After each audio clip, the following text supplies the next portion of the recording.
നമസ്കാരം. പുതിയ ടാറ്റയുടെ പഞ്ച് EV പുതിയ എഡിഷനാണ്, 3rd എഡിഷനാണ്. അപ്പം അതിൻ്റെ റേഞ്ച് ഒന്ന് പരിശോധിക്കുകയാണ്. എല്ലാവർക്കും വീഡിയോയിലേക്ക് സ്വാഗതം. നമ്മൾ ആ EVയുടെ റേഞ്ച് പരിശോധിക്കാൻ വേണ്ടി ഇറങ്ങിയതാണ്. ഷുഹൈബ് മാഷുണ്ട്, പ്രദീപ് മാഷുണ്ട്. ഷുഹൈബ് മാഷത്തൊരു പഞ്ച് EV ഉണ്ട്. അപ്പോൾ ഞങ്ങളിന്ന് എല്ലാവരും കൂടി EV എന്താണ് EVയുടെ റേഞ്ച് എന്നൊന്ന് യഥാർത്ഥ റേഞ്ച് പരിശോധിക്കാൻ വേണ്ടി ഇറങ്ങിയതാണ്. അത് ചുരം കയറി വരെയുള്ളത് നോക്കണം എന്നാണ് ആഗ്രഹിക്കുന്നത്. ഓക്കെ, തുടർന്നുള്ള യാത്രയിൽ വീണ്ടും കാണാം. 100% ചാർജിൽ എക്കോ മോഡിൽ 349 കിലോമീറ്ററാണ് യാത്ര ചെയ്യുന്നത്. നമ്മൾ ട്രിപ്പ് 0 ആക്കിയിട്ടുണ്ട്. ഇനി എത്ര കിലോമീറ്ററാണ് റേഞ്ച് കിട്ടുക എന്ന് നമുക്ക് നോക്കാം. നമ്മുടെ യാത്ര തുടങ്ങിയിട്ട് ഇപ്പോൾ ഏകദേശം 66 കിലോമീറ്റർ യാത്ര ചെയ്തു. അതിൽ 300 കിലോമീറ്റർ റേഞ്ച് ഇപ്പോഴും കാണിക്കുന്നുണ്ട്. 18% ചാർജാണ് കഴിഞ്ഞത്. ഇനി ബാക്കി 82% ചാർജ് ബാക്കിയുണ്ട്.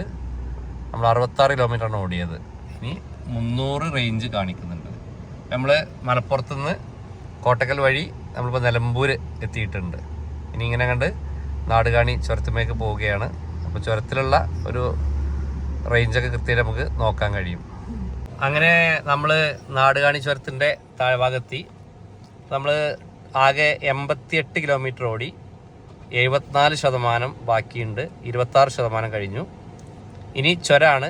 അപ്പോൾ ഇതുവരെ ഏകദേശം ഒരു ശതമാനം എന്ന് പറയുമ്പോൾ 3.2 ആ ലെവലിലാണ് പിന്നെ കുറഞ്ഞുകൊണ്ടിരിക്കുന്നത്. ഇനി ചുരമാണ്. അപ്പോൾ ചുരത്തുമ്പോൾ എത്രത്തോളം വ്യത്യാസം വരുന്നത് നമുക്ക് ചുരം കഴിയുമ്പോൾ കാണാം. ചുരം തുടങ്ങുകയാണ്. മാഷ് ചക്ക എന്നാളെ പരിപാടിയിലാണ്. ചുരം കയറുമ്പോൾ ചക്ക എന്ന് ചുരം കയറാറല്ലേ? എന്താ ഷുഹൈബ് അഭിപ്രായം? അല്ല, ഒരു മധുരം കൂടി. അതാ എന്ത് ചക്കയാണത്? ഒട്ടാണോ? ഒട്ടയൊക്കെയാണ് അല്ലേ? ആ, ഓക്കെ. നല്ല മധുരം കൂടും ഒട്ടയൊക്കെ ആവുമ്പോ. ചുരം കയറുന്ന എന്താ അവസ്ഥ? ചുരം കയറുമ്പോൾ നന്നായിട്ടിരിക്കുന്നുണ്ട്. നമ്മളെ റേഞ്ചാണ് നമ്മൾ ചെക്ക് ചെയ്തുകൊണ്ടിരിക്കുന്നത്. യാത്ര നല്ല കംഫർട്ടബിൾ ആണ്. സുഖകരമായ യാത്ര, പ്രയാസങ്ങളൊന്നുമില്ല. പിന്നെ ചുരം ഓടിക്കാൻ നല്ല സൗകര്യം, സുഖമാണ്. AC നല്ല തണുപ്പുണ്ട്. അത്യാവശ്യം കുഴപ്പമില്ലാത്ത രീതിയിൽ മൈലേജ് കാണിച്ചുകൊണ്ടിരിക്കുന്നുണ്ട്. ഇനി നമുക്ക് ചുരം കംപ്ലീറ്റ് ആയിട്ട് നമുക്ക് അടുത്ത ഘട്ടത്തിലേക്ക് കടക്കാം. അപ്പം അങ്ങനെ നമ്മൾ ചുരം കയറി കഴിഞ്ഞു. ചുരം കയറി നമ്മൾ നല്ലൊരു ഇഞ്ഞൊരു പ്രദേശത്ത് ഇങ്ങനെ വണ്ടി നിർത്തിയിരിക്കുകയാണ്.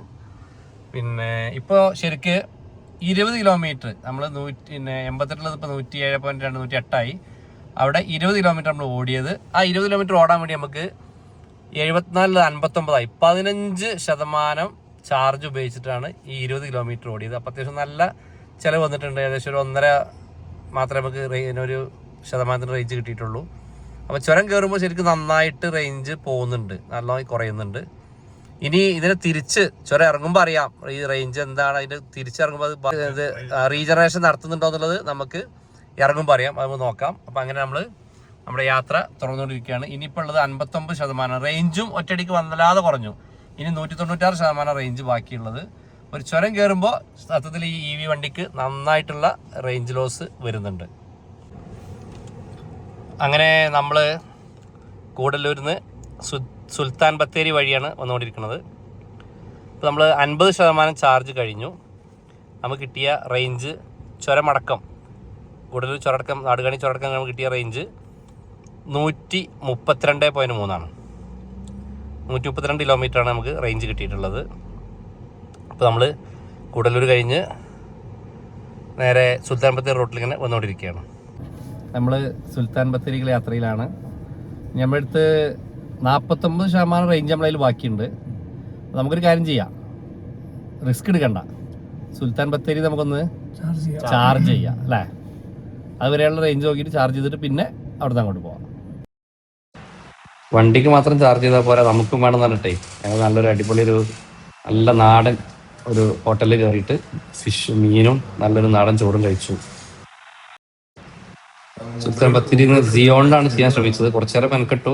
ആദ്യം റീചാർജിങ് ആയതുകൊണ്ടേ കണക്ഷൻ കിട്ടാൻ കുറച്ചു നേരം മെനക്കെട്ടു. എങ്കിലും ഏകദേശം റെഡിയായി കിട്ടി തുടങ്ങി. അങ്ങനെ ഞങ്ങൾ ചാർജിങ്ങിന് ഇട്ട് കണ്ടേ സമയം കുറച്ചുണ്ടല്ലോ. അപ്പോൾ ഒരു ഐസ്ക്രീം വന്ന് വിചാരിച്ച് കണ്ട് ഇങ്ങനെ കയറിയതാണ്.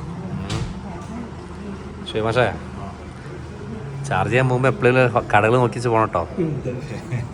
വല്ല ഹോട്ടലോ സുൽത്താൻ ബത്തേരിയൊക്കെ ചാർജ് ചെയ്യണമെങ്കിലേ നമുക്ക് വണ്ടിക്കും ചാർജ് ചെയ്യണം, രണ്ടും ചാർജ് ചെയ്യണം.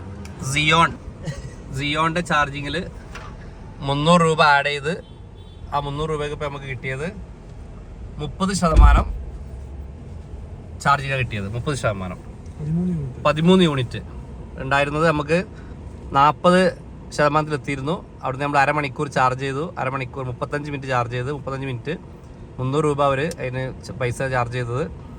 ആ 35 മിനിറ്റോടെ നമുക്ക് 30% ചാർജ് കയറി.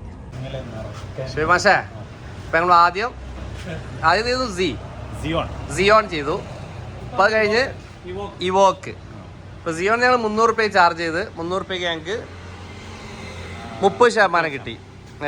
ഇനിയിപ്പോൾ ഞങ്ങൾ ഇവോക്കിൽ നിന്ന് ഒരു 20% ചാർജ് ചെയ്യണം. ഇവോക്കിലെ ചാർജ് സ്റ്റേഷൻ സംഭവം അടിപൊളിയാണ്. അവിടെ 23 kV ആയിരുന്നു, ഇവിടെ 60 kV ആണ്. എപ്പോഴും നല്ല ഇവോക്ക് 60 kV ചാർജ് വരുന്നുണ്ട്. ഇനി ഇതിൻ്റെ എത്ര കിട്ടുമെന്ന് നോക്കാം. ഇവിടെ വേറെയും ഒക്കെ ഉണ്ട്. പ്രതിഭാഷ ആ വട്ടിയൊക്കെ ചാർജ് ചെയ്യണല്ലേ? സംവിധാനം ഉണ്ടല്ലേ? സെറ്റാണ്. ഓ അങ്ങനെയൊക്കെ ഉണ്ടല്ലേ? നമുക്ക് വേണ്ട കിടക്കാം. Okay set. എന്താണ് ഷെയ്മാഷേ? ഇത് ആദിത്യൻ്റെ ആണ്. ആദിത്യ റീചാർജിങ് കേട്ടോ. നമ്മൾ ഈ EV യൂസേഴ്സിലേ ഇപ്പം ഞാൻ എടുത്തിട്ട് ആകെ ഒരാഴ്ച ആയിട്ടുള്ളൂ. എൻ്റെ ഒരു അനുഭവം കൊണ്ട് മാത്രം പറയണം, ബാക്കിയുള്ളവർക്ക് അറിയുന്ന കാര്യമായിരിക്കാം. അപ്പം നമുക്ക് സത്യത്തിൽ ഇപ്പം എനിക്ക് 70% റീചാർജ് ആയി സിയോൺ ചെയ്തപ്പോൾ. പക്ഷേ ഇത് വെച്ച് നമുക്ക് യാത്ര ചെയ്യുമ്പോൾ 20% നമ്മളതിൽ എപ്പോഴും സ്റ്റോറേജ് കാണണം. അത് ഉപയോഗിക്കാൻ പറ്റില്ല. അപ്പോൾ അതിനർത്ഥം ഒരു 60 കിലോമീറ്റർ നമുക്ക് 20% ഏകദേശം 60 കിലോമീറ്റർ നമുക്ക് അവിടെ നമ്മൾ സ്റ്റോറേജ് ആയിട്ട് സൂക്ഷിച്ച് വെക്കണം. അതിന് ശേഷം പിന്നെ ഓടുമ്പോൾ എപ്പോഴും റിസ്ക് ആണ്. അതായത് പെട്ടെന്ന് ഡൗൺ ആവാം, അല്ലെങ്കിൽ പിന്നെ AC ഓഫ് ആവാം, അങ്ങനെ കട്ട് ഓഫ് ഒക്കെ സംഭവിക്കും. മൊബൈൽ പോലെ തന്നെ, മൊബൈലിൻ്റെ അതേ അവസ്ഥ തന്നെ.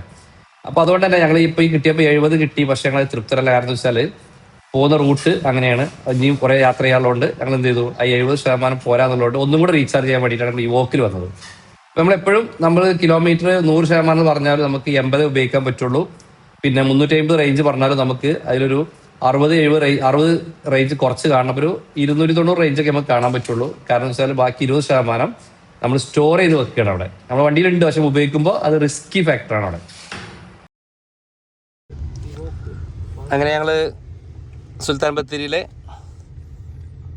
ഇവോക്ക് ചാർജ് സ്റ്റേഷനിൽ ചാർജ് ചെയ്ത് വളരെ ഫാസ്റ്റ് ചാർജിങ് ആണ്. സത്യത്തിൽ നമ്മൾ സിയോണിൽ ചാർജ് ചെയ്യുന്നത് വളരെ നഷ്ടമാണ്. 24 രൂപയാണ് യൂണിറ്റ് വന്നത്. എന്നാൽ ഇവോക്കിൽ നമുക്ക് 16 രൂപ മാത്രമാണ് ഒരു യൂണിറ്റ് വന്നിട്ടുള്ളത്. അതുകൊണ്ട് എല്ലാവരും ഇവോക്ക് ചൂസ് ചെയ്യുക. ഇനി മറ്റുള്ള നമ്മൾ ഇതുവരെ പോയിട്ടില്ല. അപ്പോൾ 2 നമ്മളാണ് കണ്ടത്. ഒന്ന് സിയോണും ഒന്ന് ഇവോക്കുമാണ്. അതിൽ ബെസ്റ്റ് ഇവോക്കാണ്. അങ്ങനെ ഞങ്ങളിപ്പോൾ പുത്തങ്ക വഴി ബന്ദിപ്പൂരിലേക്ക് പോയിക്കൊണ്ടിരിക്കുകയാണ്. എന്തായാലും യാത്രയ്ക്ക് വലിയ തടസ്സമില്ലാത്ത യാത്ര ചെയ്തുകൊണ്ടിരിക്കുകയാണ്. ഇനി ബന്ദിപ്പൂർ എത്തിയതിന് ശേഷം നമ്മുടെ ചുരം കയറിയപ്പോഴുള്ള കാര്യം നമ്മൾ പറഞ്ഞു. ഇനി ചുരം ഇറങ്ങുമ്പോഴുള്ള അവസ്ഥ എന്താണെന്നുള്ളത് നമുക്കവിടെ ആ ചുരത്തിൻ്റെ യാത്രയ്ക്ക് ശേഷം നോക്കാം. അപ്പോൾ അങ്ങനെ ഞങ്ങൾ ബന്ദിപ്പൂർ വഴി നാടുകാണെത്തി. ഇപ്പോൾ ഇനി 51% ചാർജ് ഉള്ളത്. 181 റേഞ്ച് കാണിക്കുന്നത്. ഇനി ചുരം ഇറങ്ങാൻ പോവാണ്. അപ്പോൾ ഈ ചുരം ഇറങ്ങുമ്പോൾ റീജനറേഷൻ ഉണ്ട് എന്നൊക്കെയുള്ള കമ്പനി പറയുന്നത്. അപ്പോൾ എത്രത്തോളം ഉണ്ട് നോക്കാം. അപ്പോൾ നമ്മൾ 51% 289 കിലോമീറ്റർ അപ്പോൾ നിൽക്കുന്നത്. ഇനി ചുരം ഇറങ്ങിയതിന് ശേഷം ഞാൻ ബാക്കി അടുത്ത വീഡിയോ കാണിക്കാം. അപ്പോൾ അങ്ങനെ നമ്മളിപ്പോൾ 306 കിലോമീറ്റർ, 16 കിലോമീറ്റർ ചുരം ഇറങ്ങി. നമ്മൾ റേഞ്ച് 181 187 ആയി. 6 കിലോമീറ്റർ റേഞ്ച് കൂടി. 17.8. അതെ, 51% ഉണ്ടായിരുന്നത് റീജനറേഷൻ വഴി നമ്മൾ 55 കൂടിയിട്ടുണ്ട്. അപ്പോൾ ഏകദേശം ചുരം ഇറങ്ങി വരുമ്പോൾ ചുരം കയറുന്നതിൻ്റെ ആ ഒരു നഷ്ടം ഒരു 70% വരെ ചുരം ഇറങ്ങുമ്പോൾ റീജനറേഷൻ വഴി നികത്തുന്നുണ്ട്. ആ ഒരു വിഷയം ഏകദേശം ഓക്കെയാണ്. അങ്ങനെ നമ്മുടെ റേഞ്ച് ടെസ്റ്റ് അതിൻ്റെ അവസാന ഘട്ടത്തിലേക്ക് എത്തിയിരിക്കുകയാണ്. നമ്മളിന്ന് ആകെ ഓടിയിട്ടുള്ളത് 337 കിലോമീറ്ററാണ്. അതിൽ 148%, 100% വണ്ടിയിലുണ്ടായിരുന്നതും 48% 2 പ്രാവശ്യമായിട്ട് റീചാർജ് ചെയ്യുകയും ചെയ്തു. അപ്പോൾ ആ 48% ഇപ്പോൾ വണ്ടിയിൽ ബാലൻസ് ഉണ്ട്. അതിന് 202 റേഞ്ചുണ്ട്. പക്ഷേ കഴിഞ്ഞ 100% വെച്ച് നമ്മൾ വണ്ടി ഓടിയ കിലോമീറ്റർ 337 കിലോമീറ്ററാണ്. അപ്പോൾ പുതിയ ടാറ്റ പഞ്ച് 3യുടെ ഒറിജിനൽ റേഞ്ച് എനിക്ക് കിട്ടിയത്, വണ്ടി എടുത്ത് ആകെ 820 കിലോമീറ്ററാണ് ആകെ ഓടിയിട്ടുള്ളത്. അതിൽ എനിക്ക് കിട്ടുന്ന മൈലേജ് എന്ന് പറയുന്നത്, റേഞ്ച് എന്ന് പറയുന്നത് 337 ആണ്. 337 കിലോമീറ്ററാണ് ഇതിൻ്റെ റേഞ്ച് എന്ന് പറയുന്നത്. ഇത് ഒറിജിനൽ റേഞ്ചാണ്, യാതൊരു മായവും മന്ത്രവും ഒന്നുമില്ല. അത് ചുരം ഇറങ്ങി ചുരം കയറി പോയ ഒരു സുൽത്താൻ ബത്തേരി വഴി, മുത്തങ്ങ വഴി, ബന്ദിപ്പൂർ വഴി തിരിച്ച് നാട്ടിലേക്ക് മഞ്ചേരിയിൽ മലപ്പുറത്തേക്ക് വരുന്ന വഴിയാണ് കിട്ടിയ റേഞ്ചാണ് ഈ കാണുന്നത്. ഷുഹൈബ് മാഷ് പറയും, എന്താണ് റേഞ്ചിനെ കുറിച്ച് പറയാനുള്ളത്? പഞ്ചിന്റെ അടുത്ത് പറഞ്ഞു തിരക്കില്ലാത്ത റേഞ്ച് തന്നെയാണ്. 337 കമ്പനി 450 ഒക്കെ പറയുന്നുണ്ടെങ്കിലും നമുക്ക് കിട്ടുന്ന റേഞ്ച് പറയുന്നത് ഒരു 337. ശ്രദ്ധിച്ച് ഓടിക്കുകയാണെങ്കിൽ 350 അല്ലെ, മാക്സിമം 350 റേഞ്ച് നമുക്ക് പഞ്ച് EVക്ക് കിട്ടുമെന്ന് യാതൊരു സംശയമില്ല. അപ്പൊ നമ്മളത് ഓടിച്ച് നമ്മൾ അനുഭവിച്ചതാണ് അല്ലെ. പിന്നെ യാത്ര ചെയ്യാൻ നല്ല സുഖമാണ്, ചുരമൊക്കെ കയറാൻ നല്ല സുഖമാണ്, ഇറങ്ങുമ്പോൾ റീജനറേഷൻ വരുന്നുണ്ട്, അങ്ങനെ എല്ലാം കൊണ്ടും കുഴപ്പമില്ല. ബാക്ക് സീറ്റ് കുറച്ച് പ്രയാസമുണ്ട്, ബാക്കി യാത്ര ലോങ് റൈഡൊക്കെ നടത്തുമ്പോൾ ബാക്ക് സീറ്റ് അത്ര സുഖകരമല്ല.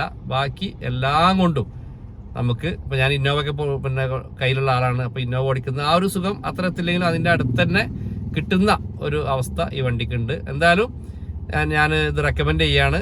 അത്യാവശ്യം നന്നായിട്ട് നമുക്ക് ഉപയോഗിക്കാൻ പറ്റുന്ന ഒരു വണ്ടിയാണ് ടാറ്റ പഞ്ച് EV.